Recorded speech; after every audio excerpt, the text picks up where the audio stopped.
Here's what happens when I'm talking with you in a bar or a restaurant or somewhere that other people are having the audacity to also be having conversations.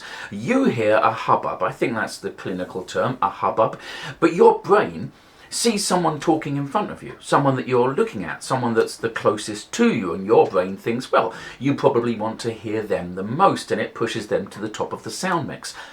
But my brain doesn't hear a hubbub. It hears every single conversation in detail, individually and at the same time. And my brain seems to be saying, well, there are words. You should be trying to understand and process all of them, which leads to everything heating up in my head because unconsciously I'm trying to process every conversation in the room, which isn't really possible. And at the same time, the person I'm talking to is fading into the mess of conversations and I can't really hear them anymore, which is stressful. And it feels like a TV that's playing all the channels at the same time too loudly, and the anxiety builds and builds and builds until... Before I got my autism diagnosis, I knew that I struggled to stay focused on conversations in situations like this, but I didn't know why. For a long time, I genuinely thought I was a bad person. I thought my tendency to find myself drifting out of conversations was because I was being somehow selfish or rude, and it made me really depressed that I couldn't seem to stop it happening. I felt like a bad friend. It even happened on stage once. I was a guest in an improv show at the Edinburgh Fringe for one night, and I realised, just as it was my turn to add to the story being told on stage, that I just hadn't been taking it in and I had no idea what was going on. That wasn't at all embarrassing or humiliating. It was.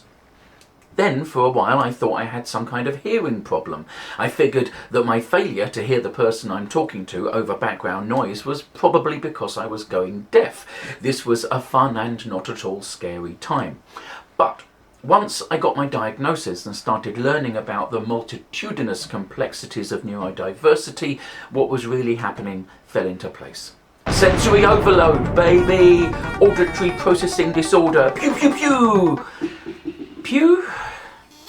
It's the same thing that means that if a green room at a gig is a bit noisy and busy, you will find me hiding somewhere quiet and dark or putting on my noise-cancelling headphones. I'm not being rude, I'm just letting the choppy seas in my head get calm. It's why I sometimes physically flinch if people are being too loud nearby, or feel jittery and fragile on a noisy train. It's also why I should never be allowed to carry pepper spray. It's why you might notice me leaning in a bit or looking at your mouth when we're talking. It all helps me stay connected to you in the muddle of distractions bouncing around in my head. It's also because you're fascinating and gorgeous, obviously. I found this diagram that helps explain it, although I think the bigger issue for this person is that someone removed their ear and put it right next to their mouth. So all they're going to hear is their own voice saying, all I can hear is my own voice. Look, if I'd known all this stuff when I was a kid, I probably would have got myself some earplugs and done a bit better in my exams. But then again, if I'd done better at school, I might not have ended up this. And I don't hate this, so it's fine, I guess. No sense getting too hung up on the what-ifs.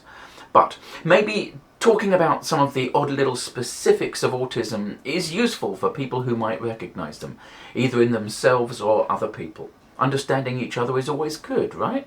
And this is one of those cases where there are things you can do to lessen the... I find earplugs and noise-cancelling headphones really help throw a heavy blanket over the spiky noises that the world throws at me. I've also found just knowing what sensory overload is means that when it happens, I'm not having an existential crisis about why I'm suddenly feeling weird and panicky. These days, I'm learning to recognise it when I feel it, and I know to take myself somewhere calm. I mean, obviously I'm still having the occasional existential crisis, but they're just about other things. Anyway, I hope you're able to take yourself somewhere calm when you need to, and everyone needs to sometimes. Thanks for watching. If you made it this far, then the rules of the internet state that you are legally obligated to subscribe to my channel, leave a like and give it a share. I don't make the rules and you wouldn't want to break the law, would you? Seriously though, all those things really help small independent creators like me, so thanks in advance for doing that. All my videos are made possible by my backers over on Patreon. As always, nothing but love for them for that. If you'd like to join them, then there's a link under the video. It would mean a lot. Hope you're doing okay. I've just discovered putting hot sauce in peanut butter sandwiches. Game changer. See you next time.